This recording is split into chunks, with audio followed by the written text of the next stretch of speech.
So you mean whatever's in my body is in my life. Whatever's not working in my life, I can point to and find a place where I have an excessive, relative, and reflective amount of tension and stress stored in that particular part of my body. Welcome to the Wits and Weights podcast. I'm your host, Philip Pape, and this twice-a-week podcast is dedicated to helping you achieve physical self-mastery by getting stronger, optimizing your nutrition, and upgrading your body composition. We'll uncover science-backed strategies for movement, metabolism, muscle, and mindset with a skeptical eye on the fitness industry so you can look and feel your absolute best. Let's dive right in. Welcome to another episode of Wits and Weights. On today's show, we dive deep into the topic of stress and its connection to emotion, physiology, physical pain, and trauma. We explore the concept of Strauma and how it affects your well-being. We also discuss the difference between stress management and stress resolution and explore the effectiveness of stress management tools so you can transition from a state of struggle and strife to one of ease and grace. My guest today is Christopher Lee Maher, an author, inventor, entrepreneur, speaker, coach, and innovator in the fields of health, wellness, and longevity. And he's going to share his perspective on those topics and more as we get into our conversation. At 22, Christopher was a Navy SEAL in his prime with a sleek 1.8% body fat and one of the fittest people on the planet. He was also completely unaware of the full impact that stress would eventually have on his physical, mental, energetic, and emotional well-being. His internal health was compromised and he didn't even know it. He suffered from pain in every joint, his hearing was shot, and his vision was poor. Christopher realized that piled up stress, which he calls Strauma, transforms into trauma over time and causes severe damage. Christopher devoted his energy, time, and resources seeking answers to alleviate his discomfort and eventually developed True Body Intelligence technology, a comprehensive system of total physical, mental, emotional, spiritual healing and integration. With his help, Christopher's clients have succeeded at the highest levels in sports, entertainment, business, medicine, and international politics. Christopher, I'm delighted to have you on and your unique perspective on the show today. Thank you. Dude, that was the best intro I've had so far. And I've done a bunch of podcasts. That's what I strive for, man. It's all about, showing you have the best done life. Your homework. Cool. You are detailed. Cool. Yeah, no, I appreciate it, man. No, it's well-deserved. People need to know who you are. And I want to set up for the conversation so we know what we're getting into. Okay. And yeah, so your background's very eclectic, I would say. You're a Navy SEAL. You have experience with Chinese medicine. You have an approach to stress management. That sounds very unique. Yeah. So of all of your life experiences, what were the pivotal moments that you think shaped who you are today? I mean, there's a lot, right? There's one that sticks out the most for me. And I was driving from my girlfriend's place to teach a class on a Wednesday night in July. And this is some years ago. So this would be 1999 or 2000? So either 1999 or 2000. And I'm driving, it's a green light, moving through the green light slowly. And out of nowhere, a car comes through the intersection and slams into my car. Spins the car around, the car hits a light pole so hard, then it spins back the other way. I go to the hospital, and the next day when I wake up, pain has now shifted from outside of my hip to the middle of my hip. And now I can no longer override things with my will, right? You can imagine you go through SEAL training, you're a Navy SEAL. It would be assumed that the person has an intense, indomitable will. And I definitely had one of those. And then I had an ice pick in my hip, throbbing every 2 to 3 seconds. And when you have that kind of unrelenting discomfort, you're eventually going to break your strategies. And my strategy at the time was emotional self-reliance. So if I was in pain, you wouldn't know about it because guess what? I was indoctrinated to never bitch, moan, complain, or whine. I went to boarding school for 10 years. that was involuntary, just so everybody knows. I didn't want to go to boarding school, so my grandmother sent me. And then I volunteered for the military and to go to SEAL training, being a SEAL team. So now that was voluntary discipline. So when you're signing up for something, there is, and you know that you're the one who signed up, there is some ownership in that, right? So I took responsibility for my pain psychologically, mentally. Like, well, you put yourself through all that. Sure. Don't complain to anyone. You did it. You should have investigated. Like, why didn't you get to Coronado, meet a bunch of guys that used to be in the SEAL teams and ask them, how's your body working? Because if you did, you would have thought to yourself, yeah, do I want to feel like hell at 40, at 44, at 45, 55 years old? No, I don't. And maybe I would have made a different decision. So I didn't do my homework, and I ended up with a body full of intense amounts of stress. And look, their job is to stress you out, right? Because they need to know something. Does this guy make good decisions when he's cold, wet, and miserable? Now think about that. Does this guy make good, solid decisions when he's cold, wet, and miserable? Anybody can make a good decision on a bright, sunny, warm day. Yeah. Okay. So I understand the process, but what I didn't account for is all the childhood stress that I dealt with in the childhood trauma. I had a mother who committed suicide when she was 29. What does that let us know? She was mentally and emotionally unwell. Okay. Her father died of cirrhosis of the liver. What does that let us know? He was mentally and emotionally unwell. Okay. Now I'm the next generation. And by the time I'm my mother's age, 29 years old, I have a body riddled full of pain. What should that have told me? He's mentally and emotionally unwell.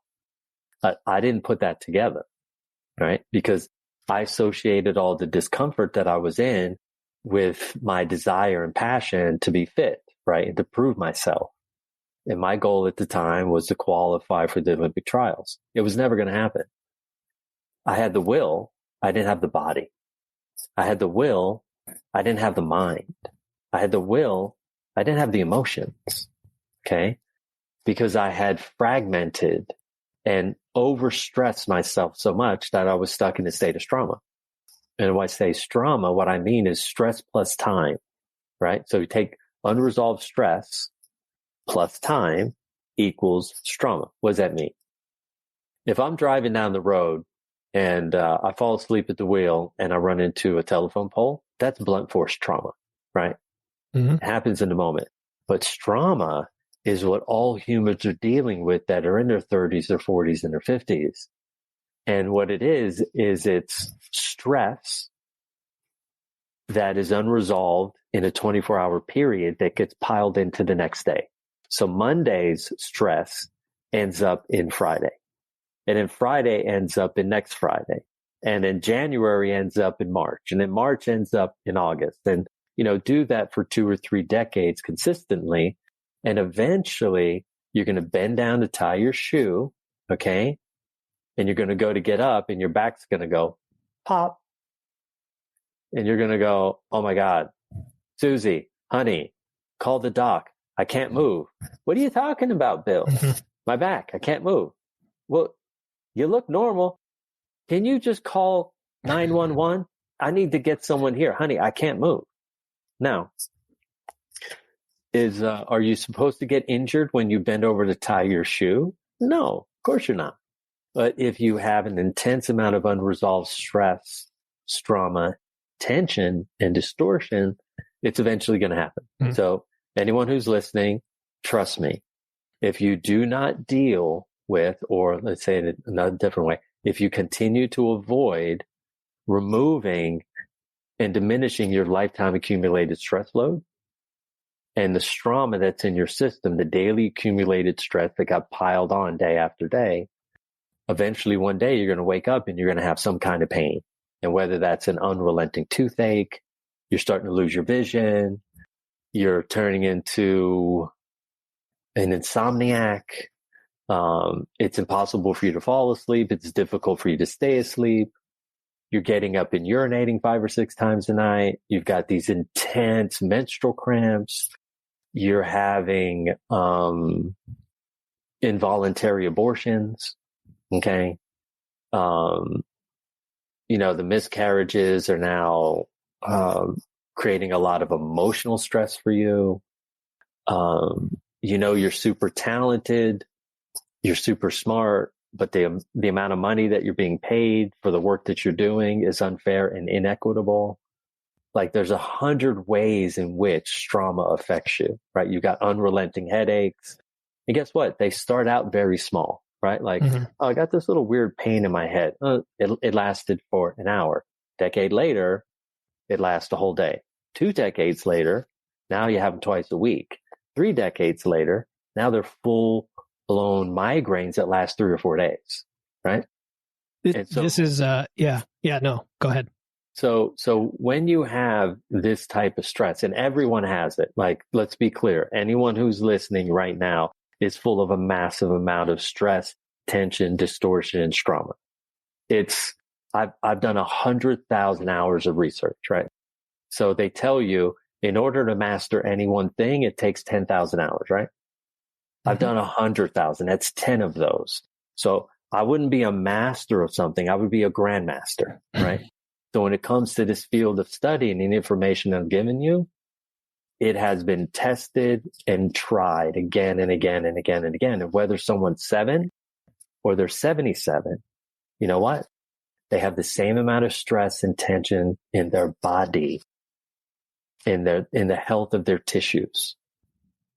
Yeah, this concept is, I wouldn't have believed it when I was younger, and having gone through some of the experiences I have and having dealt with back pain and then when that happened, talk to other people, some of who were able to deal with those issues by resolving some emotional stress and dealing with that side of it without any other interventions.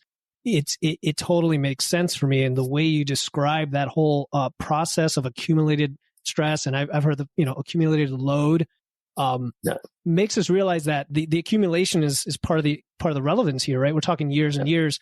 It's not just something you can fix overnight necessarily. It's also not just a physical thing. Like I think a lot of people think, well, I'm unhealthy, so I get all my lifestyle practices in order from a physical perspective, which I help clients do, but that's not all of it, right? And even the stress piece of it, I don't think a lot of people give it as much attention or depth as you're, I think, already starting to dive into here, which then should lead to, that understanding should lead to what can we potentially do about it, right? Right. Yeah. People can gain from this. So you talked about the Navy SEALs. Just real quick on that. I have heard how, Navy SEALs use stress as a motivator. They turn stress from a negative into a positive. Is that some sort of rationalization going on there, or is that a true thing for a certain subset of those guys that maybe don't already have the previous stress? I mean, help me understand that. Yeah, I mean, eventually the law of diminishing returns will turn on. Okay. The body can only potentially hold so much tension, stress, and distortion. And we use stress in the beginning to strengthen the mind, right? And then the mind gets really strong.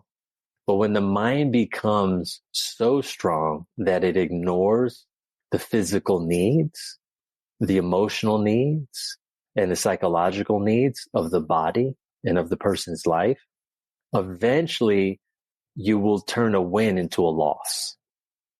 Okay, so that mindset's great. Take that mindset, go through things that are difficult so you can build your will to achieve the things that you want to experience.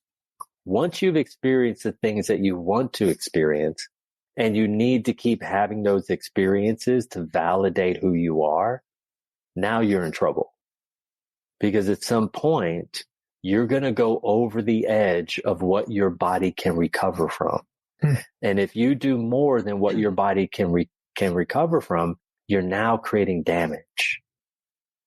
And why would anyone show up and knowingly put damage in their body The only reason why they would continue to do that is if their identity was attached to their achievement. Okay. And that's what I mean by you take a win and you turn it into a loss, right? And so the thing about it is humans are in this very unique place where now we get to test everything, right? Mm-hmm. We can go into a sauna and be in there for 30 minutes, come out for 10 minutes and go in cold water, go back in for 30 minutes, right? And then we can withdraw some blood, send it to the lab and see that we've increased our human growth hormone by 36%, right? So we can test and we can evaluate. If you're someone who's into fitness and wellness and you want to push the edge because you want to learn about what's a healthy, functional state of being, wonderful. But when you go too far and now you have excruciating joint pain, okay, to attempt to prove your philosophy, and what it's doing is it's reducing your body's ability to heal because you're lowering your restore, repair, and recovery rate for the purpose of elevating your ego. Mm-hmm. Now, instead of having a win-loss, you now have a loss-loss. Sure. And so the question is, for me, for the listener is, do you want to do things that are rational or irrational? In the beginning, the things that you're going to be doing are irrational because your body's never done them before. But then any good thing that you do, like vitamin C is great. If you have too much, it becomes a problem. Juicing is wonderful. If you juice too much, it's a problem. Steak is great. If you eat too much, it's a problem. Sleep is wonderful. But if you sleep too much, it's a problem. Sex is awesome. But if you have too much, it becomes a problem. And so the thing is knowing your threshold, right? And we're at this place in time where we get to decide how we want to grow. I want to be more emotionally present. Great. There's a course somewhere on the internet. Okay. I want to have a more loving relationship with my wife and be a better communicator. There's a course somewhere on the internet, right? There's people out there like you. There's people out there like me that are coming together, having powerful conversations so that people like the listeners can tune in and they can learn something valuable that they can implement, right? They can extract and put it into their life. Test it out. Take it to its edge. See what the result is. If the result is dysfunction, then your choice is dysfunctional, right? Never ignore the data. Always collect the data. So I think that SEAL team mindset is wonderful to a point. Okay. I'm not going to put 50 pounds of sand in my rucksack, in my backpack and run down the beach because I know for 15 miles, because I know at some point I'm wearing away at the joints in my low back. Mm-hmm. Right. And so, hey, maybe I throw 50 pounds on and I run for a mile and I do that once a week, once every 2 weeks. You got to know your body and you've got to pay attention to the signals. And pain is always the last indicator that something is wrong. So when you have a little pain in your shoulder, it's not a little pain. It's a big problem. And this is the thing that most people don't understand, that I understand too well because I was someone that continued to keep pushing the edge. And so now I know to listen to the signpost on the side of the road that says, slow down, okay, curb, go 15 miles an hour. When I was 19, I might go 60, right? For sure. Okay. All right. Now that I'm moving towards 60, maybe I go 30 because that's who I am, right? I'm always going to want to push the edge a little bit. Right. Yeah. And pushing that edge a little, as you alluded to, it's a form of, I think the term is hormesis, right? It's like that acute stress that is beneficial as humans. You mentioned the sauna and other things like that, where there's a short-term stressor that leads to some benefits down the road, unless you do it too much or too hard. And I was thinking of the stress recovery adaptation model of lifting as well, how you can accumulate too much fatigue and continue to push yourself and never give yourself that chance to recover. And you also mentioned the shoulder pain, which I've had and I totally can empathize with the idea of, hey, it's just a little pain, push through it. And now all of a sudden pop and you make it worse. Yeah. You should have and the pain, like you said, isn't even the first signal. There's other signals before that, that your body's telling you. Okay. So this is great stuff. What about, so you mentioned voluntary hardship, and the transition from a state of struggle to one of ease and grace. I want to understand that phrase and that thought, right? Yeah. People want to be stoic. We talk about this whole concept you said with the Navy SEALs, kind of taking it to the extreme of just sucking it up, and it's going to make you a better person, but you're saying don't keep doing that forever. So when life is constantly pushing back on you, how can someone do that? How can they transition to a life of ease, as you call it?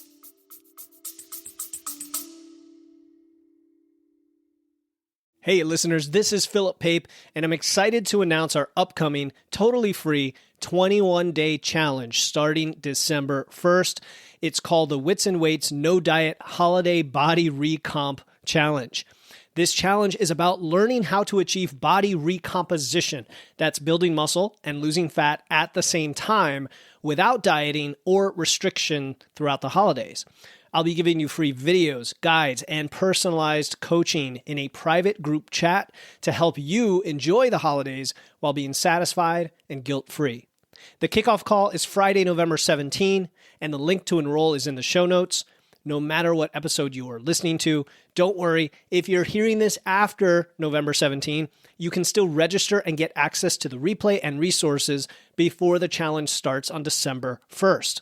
Again, to join the Wits and Weights No Diet Holiday Body Recomp Challenge to build muscle and lose fat without dieting through the holidays, click the link in my show notes. Now back to the episode. Okay. I mean, one, they need to understand the model, right? Like, how do we get stress first? We have to have a rudimentary base understanding of how we get to pain. And so anytime someone has a symptom, right?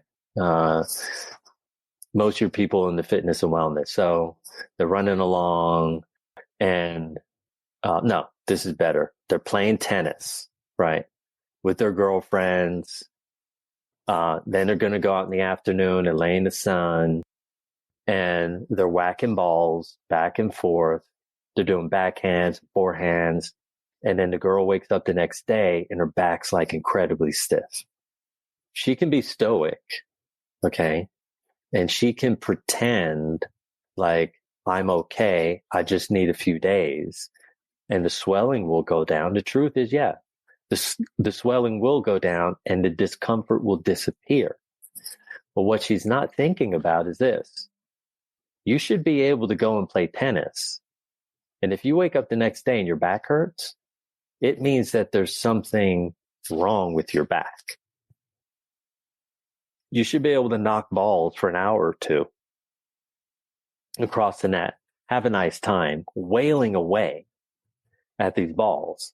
If you wake up and you've got excessive swelling and a stiff low back the next day, you need to go,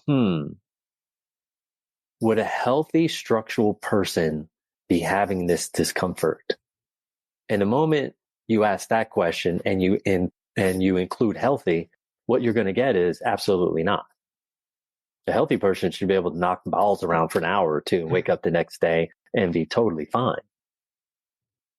The challenge is this. People have symptoms and they don't know where the symptoms come from. So you alluded to this idea earlier that people have physical pain, stiffness in their low back that are connected to emotional, unresolved challenges from their childhood when their minds were in a precognitive state of function. What does it mean when we say a mind is in a precognitive state of function? What we mean, listeners, is this person doesn't understand context. Children don't understand context. Right. Okay. They understand, this lollipop, it's sweet. I like the taste. They don't know who made the lollipop, They don't know how it's made. They don't even understand that mom had to go to the grocery store to get it. They don't know that dad had to earn money to buy it. They have no clue. All they know is this thing in my mouth tastes sweet. I like it. My mom didn't give it to me. Now I'm upset. Okay. Now here's the thing. When a woman or a man that's playing tennis, knocking balls back and forth across the net for an hour or two, wakes up the next day and they have pain in their low back, it always, I could say that 100 times, always is related back to something that's unresolved emotionally. And if you know what emotions go through the middle of the legs, right? All circumduction in the body is controlled by the function of your liver and the function of your gallbladder. And if you know that the function of the liver, its high function is freedom, helpfulness, and the seat of emotion, and you know the gallbladder is the center for decisiveness and devotion. Well, if I have pain in my back after playing tennis, which requires an intense amount of circumduction, what's the opposite to feeling free? Oh, repression. What's the opposite to being decisive? Indecisive. And now I look back over my life and I go, wow, that's so funny. When all my friends sit down for lunch, I'm always the last one to be able to figure out what to order because I'm indecisive, right? Whenever I go out with my friends and they start having these conversations about things that I'm uncomfortable with, I never say anything because I want people to like me. So then I close off my throat and I repress my real feelings. Okay. So the way that someone's functioning emotionally and psychologically is what leads to the physiological and structural pain and discomfort. And if you know what each part of the body is related to emotionally, energetically, psychologically, and instinctually, you now have a game plan. So now that girl, she knows someone who knows me, and they go, hey, look, you need to go have a conversation with Christopher. What? Yeah, you need to go have a conversation with Christopher. Okay. She gets my number. She sends me a text. Hey, listen, I was playing tennis. It happens every time that I do this. How do I resolve this? I just ask a couple simple questions. How indecisive are you when you sit down to order food? Oh, always. They always give me the same answers. What I mean by that is whatever's in your body is in your life. If something is distorted in your body, there's something distorted in terms of your behavior in your life. Well, what's the only thing that can distort behavior? Excessive, unresolved stress and tension. So if I remove the tension and I remove the stress, instead of being indecisive, I'm decisive. Instead of feeling repressed and suppressed, I feel free to communicate my ideas and my feelings and my emotions to those around me.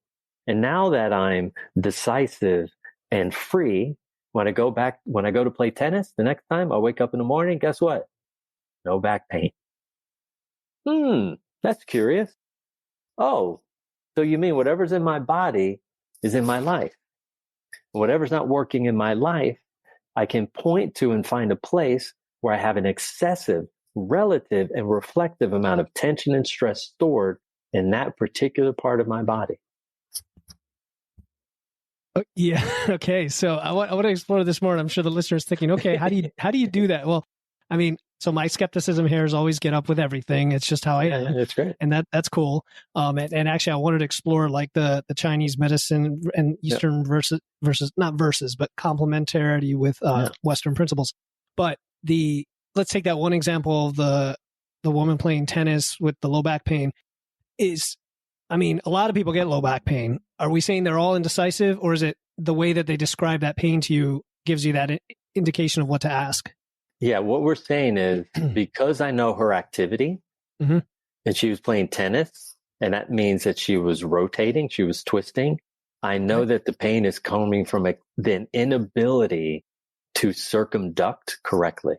Okay.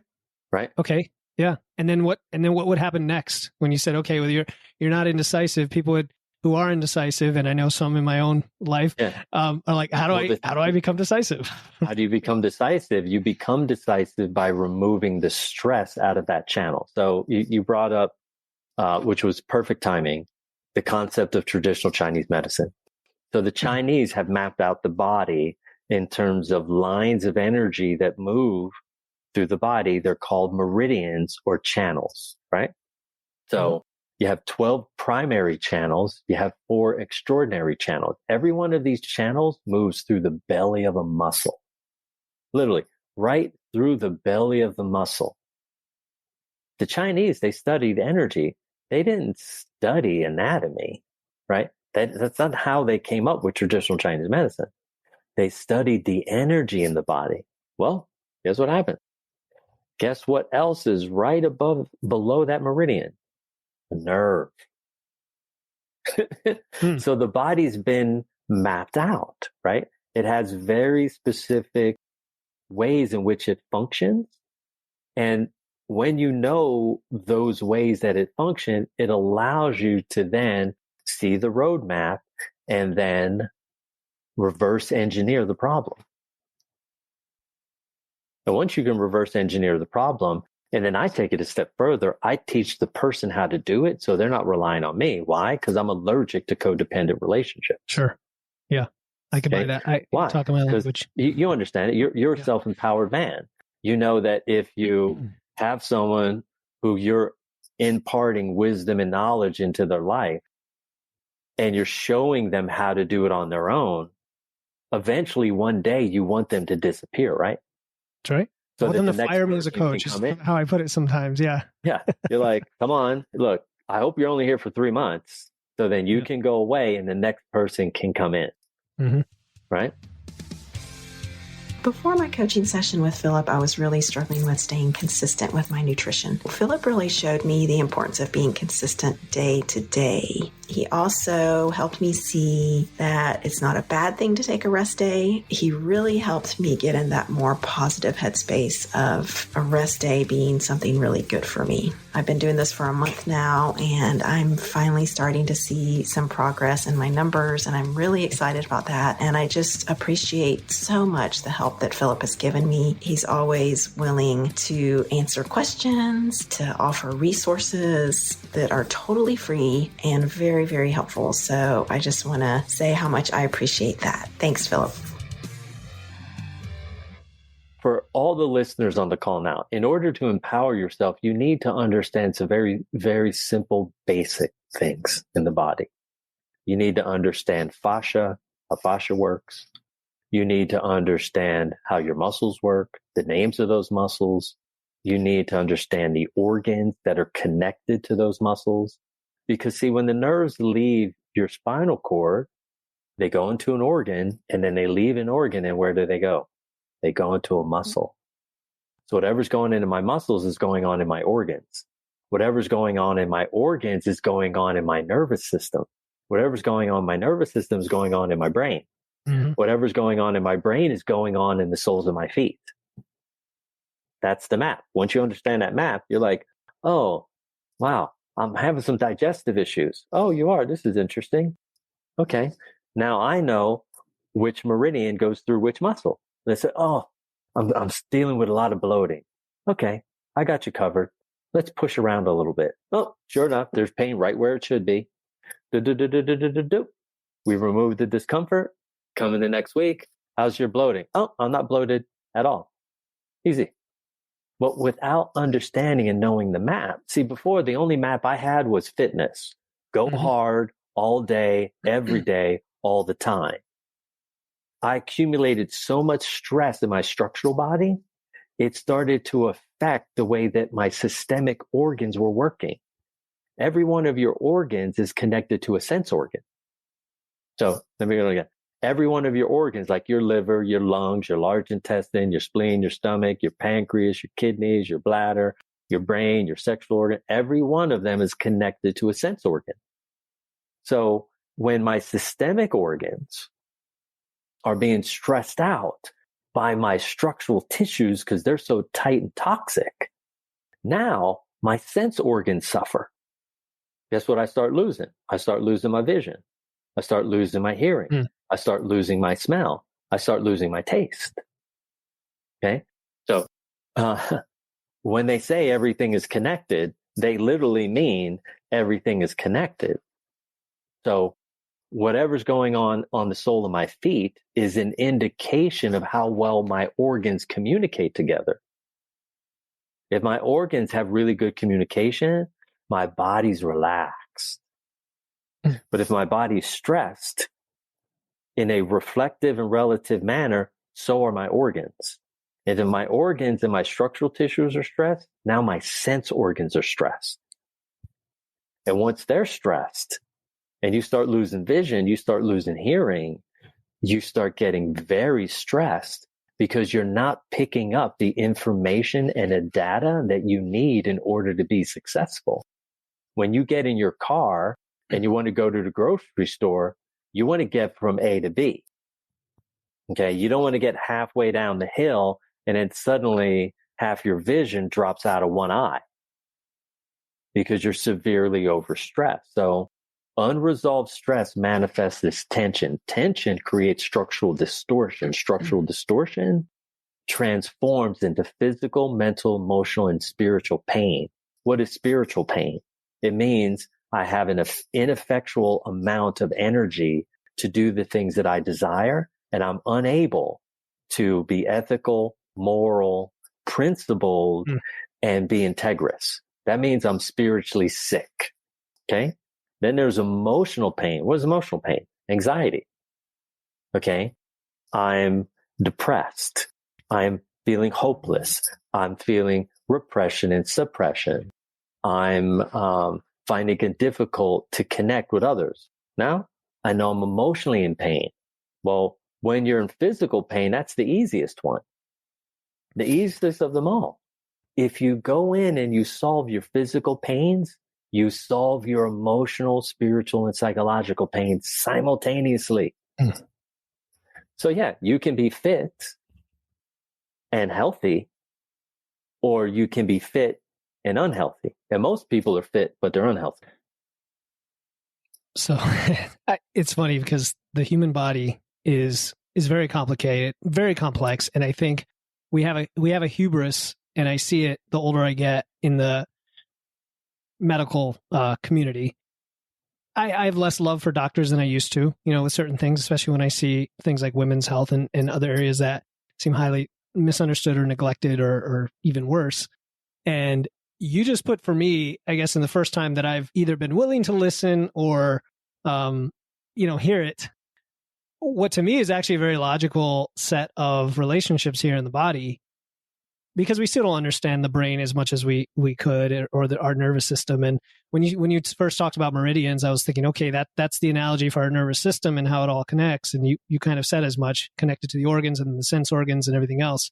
And then even talking about spiritual pain, again, I'm like, okay, here we go. Spiritual, what do we mean by that? And you kind of grounded it in those things that that people can relate to, of having that emotional and energetic deficiency, right? And not enough to give to others. They haven't even taken care of themselves. And then finally said, look, if we can solve the physical pain, and I think what you mean is the root of the pain, right? Not just the symptom itself, that it's this whole chain of events between that emotional, spiritual. So hopefully I somewhat paraphrase what you just said, in the layman's term that I understand it right now. And I'm open-minded to this stuff. So I really want to understand, especially if someone can say, this information now empowers me to try something that I've maybe never tried before, that's still grounded in understanding my own body and listening to it. So this is very powerful stuff, Christopher, so far. Thank you. Yeah. Here's the thing for me. Yeah. Thank you for that. I can't live in fantasy. I'm in my mid 50s, heading towards 60. I can't live in fantasy, man. Yeah. Like other people, you can live fantasy all you want. I have to be in reality. What does that mean? That means people show up at my door on Monday and they knock on my door. And I open the door and they come in and they sit down in the seat that I give them. I sit across from them and say, hey, why are you here?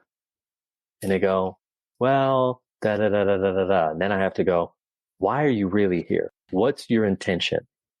And when they say that intention, I have to produce that result. So I don't have the ability to live in woo-woo. Do you understand me? I have to live in science. And what I mean is I have to produce a verifiable, repeatable, predictable outcome for them. And if I don't produce that, come Friday, they're going to be unhappy. And they're going to feel like I wasted their time, I wasted their energy, and I wasted their resources. So I can't fuck around in fantasy. So I had to figure this shit out quickly. And it had to be applicable to every single human on the planet. And so I dove in for 100,000 hours to produce something that does what it says and says what it does, because I can't afford to live in fantasy. Why? Because people are relying on me to give them good quality information, but also to produce a result that's beyond what they could have ever imagined. Mm. So every week, I got to pull a rabbit out of my ass. Okay. Yeah. Every week, I'm under that pressure. Yeah. And so, I'm in Montana right now, working with a lovely woman who put a knife through her hand, and she is suffering from some lack of movement and energy, and she wants things to work correctly.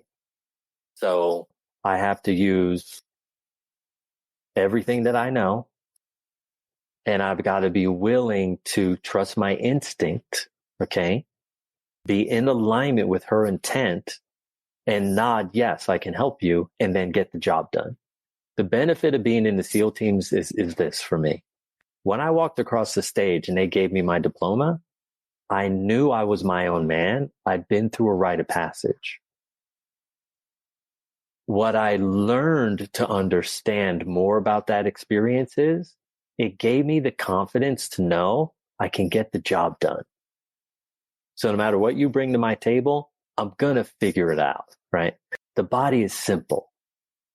It's very, very, very, very, very simple. And if you do these very specific things, you are guaranteed to get this specific result. Why? Because this is how the body functions. And if you understand the math, you can reverse engineer any state of dis-ease.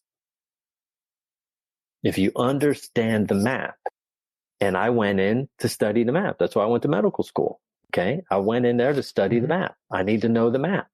Once I understood the map and I started to create and produce systems that were reflective of the information in the map, I started to produce verifiable, repeatable results that were predictable. And so I am impassioned because people want to feel freedom. They want to feel happy. They want to feel joyful. They want to have their energy back. Okay? Because no one understood the map before. When I was a kid, nobody understood the map. If somebody understood the map, my mom would still be alive. If somebody understood the map, my grandfather might still be alive. Okay? But they didn't understand the map in the 60s. Mm-hmm. Right? And when I went into going into the SEAL teams and training for the Olympic trials and wanting to make my goal, I didn't know anything about the body. I just got up and I used it like a skateboard. Hey, take me over here. Hey, take me over there. I didn't realize that we were endowed with the Starship Enterprise. I thought we got a skateboard. So once I investigated into all of these different systems and I started to see these correlations, and then I started to implement strategies to neutralize the expressions of these different levels of dysfunction, it became really, really easy. And so I think what I want the listener to understand, it's very easy once you understand the map. Right now, most people have a map on how to get fit, how to get some more testosterone in their body, how to get a better night's sleep, what are the better foods to eat? How can they employ fasting to maintain a high state of alert, but also to reduce their body fat? They can learn all that stuff, right? And look, that stuff is great. But none of that will get you to understand the true map that you have. This body is so much more complex, okay? And it can achieve so much more than what we've been told, than what we know. I'm letting the listener know I figured out the map. I got it. All right. So I think we're talking about your true body intelligence technology and in general, well, the principles behind that, right? Yeah, the principles behind that. The idea that someone can have agency is definitely appealing to everyone listening, right? Because we've gotten to a state, especially with the medical industry, where it's let's just fix whatever happened or try our best to fix it with pharmacology and with some sort of, Band-Aid after the fact. It's not only is it not preventative, which I know that they're trying to change that just minimally in the industry, it's not the full empowered control and knowledge of your body to change it. And I think people are definitely open to the idea of, I've had all these issues, I've gone to all these doctors, I've gone to all these specialists, whatever, still not working. There's got to be something else there, right? Yeah. If we don't know it in that scope of knowledge, the knowledge has to be somewhere. And maybe we don't know it at all. I know you're saying we know some of this, but regardless, people like the power over their body and their results. So what's a specific example? You've alluded to kind of the front end of this process, but how would somebody then do something here? What action would they take to improve their health and their outcomes using this approach? Well, I mean, the first thing you'd have to learn is BESTercise. Okay. That without BESTercise? Right? BESTercise. BESTS exercise, right? Why we call it BESTercise? Because it's the best form of exercise. Why? Because it includes concentric, isometric, and eccentric contractions at maximal force. Okay. Sounds like back squats, but okay. You tell me. in tons of different dynamic positions. Sure. Okay. Why would we want to use BESTercise? Why? Because when you get into each one of these positions, each one of them affects a different organ. It affects a different sense organ. It affects a different muscle. Okay. It affects a different quality of energy. It gives you access to higher forms of intelligence. Why? Because the concentric contraction does what? It strengthens. We need strength. Okay. If you go to the bar, you need enough strength to pick up your beer. Okay. Right. If you're going to drive to the grocery store, you have to have enough strength to hold your keys. Sounds ridiculous. I know. But let's say you want to do something profound, right? Like you want to use your body to complete a marathon or a 10K. You've never done anything like that. You need strength in order to do it. But in order to maximize strength, you need to be able to recruit tissue. So in order to recruit new tissue that's been turned off, you have to use isometric contractions, because isometric contractions force you, in order to stay in that position another second longer, you need to recruit more tissue in order to be able to do it. And then that new tissue that you recruit, it needs to be what? It needs to be lengthened. So I got to strengthen, recruit a new fiber, now lengthen that new fiber, now strengthen that new fiber, now recruit another fiber, right? You can see the cycle. As you keep doing that, guess what happens? You're going to turn on the entire belly of the muscle, all the way out to the edge of where it connects into a tendon. Okay. Now I've got the whole thing fired up. Now all that intensity and that intent, all that energy in there, you know where it goes? It goes in and it feeds my organ. Which organ does it feed? It feeds the organ connected to the channel that goes right directly through the belly of that muscle. That muscle belly. Yep. In Chinese medicine, they call them tendomuscular channels. Okay. Now, boom, I've lit that up. And now the organ's being fed. And when I wake up the next day, I'm looking around for something to eat. I've got 5 choices in front of me. I picked the one that my body needs the most. You want to know why? Because now my organ is communicating to my brain and it's saying, hey, we got 5 choices here. We usually choose number 3. Actually, let's choose number 1. Why? Because I have more intelligence inside of my body. So what they're discovering in science right now, which I've known for at least 3 decades, is that we're surrounded by magnetic energy constantly. Here's the interesting thing about BESTercise. When you're in a position and you're performing concentric, then holding an isometric, and then maximal force for the eccentric, when you open that channel, now that universal magnetic energy gets sucked into your body. And now it starts filling up your organs with more energy.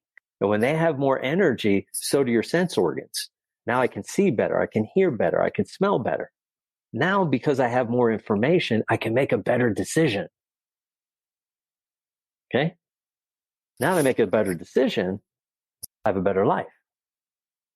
So whatever's in my body is in my life. Whatever's missing in my body is also in my life. So when I'm low function, okay, I'm not attracted to high function. When I'm high function, I'm allergic to low function. So what do you want to do? You want to use BESTercise so that you can turn on all those high functions inside of you and you can make amazing choices because your whole life is based on your decisions. Should I invest in real estate or should I invest in crypto? Should I invest in real estate or should I invest in crypto? Or should I take this money, invest it in my business? Invest it in my business, invest it in crypto, invest it in real estate. I know what I'm going to do. I'm going to work on the muscles associated with decision making. I'm going to get into my gallbladder channel. I'm going to open that up. And now I'm going to pose that question again. And immediately you're going to go, oh, I'm going to invest in my business. Yeah, it's interesting. I'm letting you talk here because, good stuff. I mean, some of this stuff is blowing my mind, but there are definitely parallels of some of this, how I and others might describe them differently. Like your example of choosing the food for you is so true because I see the mindlessness of many people when it comes to food on a regular basis. And yeah, oftentimes this additional movement and training and just physical interaction with the world that you've never had before, all of a sudden turn something on where now you could hear your body. You can hear what it's telling you to eat, how much to eat, what types of things. No, I don't want to eat that quote unquote junk food or candy or whatever it is that I used to eat because just my body's not telling me I want it. I can see that. So, but BESTercise, that's an interesting term. Would you categorize? I mean, are you basically talking about strength training and all its forms, or is there a specific one that you recommend the most? No, it's getting into a position. So here's the great thing about the SEAL teams. SEAL teams, they teach you how to master your body through calisthenics. Okay. So they had the right idea, right? But they have limited positions and they left out the other 2 contractions. Right. So they left out the isometric contraction and they left out the eccentric contraction, was the most important. Why? Because it's 30 to 50% stronger. For every 100 pounds you can lift, you can lower 30 to 50% more weight. Yep. Could always get down in my squat. I can't always come up. Yep. Yes. Right. Yeah. So if you put that to the test and you thought about every single muscle group in the body and you did the same thing, isometric, concentric, eccentric contractions at maximal force, right? Now you're going to open your body. And when you open your cavity, your rib cage and your shoulders, and structurally everything starts dropping into the right place. Why? Because now your bones are rotated in the correct position. When my bones are rotated in the correct positions, my heart has to spend less energy pushing blood around my body. So now, instead of having to go boom, boom, boom, boom, boom, boom, boom, boom, boom, boom, it can go boom, boom, boom, boom. Or other people, boom, boom, boom, boom, boom, boom, boom, boom. Why? Because they have this excessive amount of structural tension, stress, and distortion. I'm not talking about yoga. Okay. If you're into yoga, I'm not going to dog yoga, but this is not what we're talking about. Okay. I'm not talking about lengthability. I'm talking about flexibility. When they say flexibility, what's the first part of that word? Flex. Okay. What does flex mean? It means for muscle to shorten. It doesn't mean for it to lengthen. That's curious. I thought flexibility meant lengthability. No. I'm talking about flexibility, right? Mm-hmm. Getting the muscle to contract at maximal force. Because when I do that, guess what? It becomes 20 to 30% longer. Yep. Counterintuitive, right? So BESTercise really means bio, energetic, self, transformational sequences. Okay. And I've spent the last 22 years, I learned a few from someone, and then I took it and I created hundreds of those. And once you implement those, now the whole system functions in a way that you can't even imagine, because your hearing gets better. Like me, if I close my eyes right now, I can hear my heart beating. Boom, boom, boom, boom. 25 years ago, I couldn't hear my heart beating unless I just got done sprinting, right, 800 meters as fast as I could. Okay. I can hear my heart beating. Yeah. Okay. My hearing, excellent. My sense of people, my ability to read their emotional state, what they need, my ability to meet them in their style of communication, my ability to be authentically self-expressed and regardless of the environment that I'm in. All these levels of intelligence keep rising inside of you. They get higher the more you open your body. There's so much inherent intelligence inside the human race that's gone undiscovered. Okay? Because we haven't been willing to acknowledge how important the body is, and we've isolated the mind as our major form of intelligence. The brain is only one organ. There's 15 other ones. Well, each one of those organs has as much intelligence as the brain, but it's a different form of intelligence. Here's the wonderful thing. We have a God that created a body. Okay? If a human created the body, we'd be stuck with just one form of intelligence, right? But you have a God that created the body. Do you think that someone would send you to earth, a God, like would send you to earth without being equipped with what you need already inside of you? It's a beautiful concept, right? That there's this unleashed or not unleashed potential that we need to unleash. Yeah. So I think the listeners are going to have to probably listen to this one a couple times to absorb everything we've talked about here. I know we're short on time. We could keep going on forever probably, but I'd like to ask guests, Christopher, if there's anything that you wish I would have asked you that we didn't cover, and if so, what would be your answer? What's the most important thing to understand when you're talking about human development? Okay. Please answer the question. I'd like to know. Yeah. The most important thing to understand is intent. And that intent is the driver for anything that happens. Like whenever you're looking around the world and you see a result, that result was created by someone's intent, whether it's harmful or it's helpful. Okay.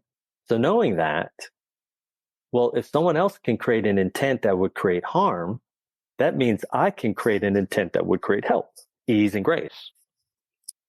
So I think the most important thing for anyone who's in health and wellness is to take 5 minutes, pull the chair up to a mirror, look inside of your own eyes, and ask yourself, why am I here? What do you need?